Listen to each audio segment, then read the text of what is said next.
When the weather cools off, flu season warms up, and the U.S. Centers for Disease Control and Prevention gets to work analyzing influenza samples sent in from across the country. We look at the viruses and use the information we obtain from them to tell us whether or not they're related to the influenza vaccine strain, to help us pick our future vaccine strains, and we look at the antiviral resistance. In recent years, Dr. Alicia Fry and her colleagues have noticed a distinct change in how one strain of the illness, influenza A H1N1, has become resistant to a commonly prescribed antiviral agent, oseltamivir. Prior to last year, resistance to oseltamivir was detected in less than 1% of isolates that were sent in for surveillance.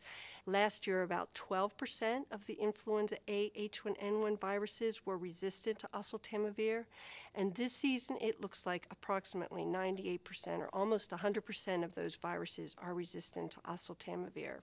Their study, reported in JAMA, the Journal of the American Medical Association, looked to identify differences in this flu type by comparing patients who had flu caused by oseltamivir-resistant virus with those whose flu virus was not resistant. We found out that none of those patients took oseltamivir before their infection, so their resistance was in no way related to drug use.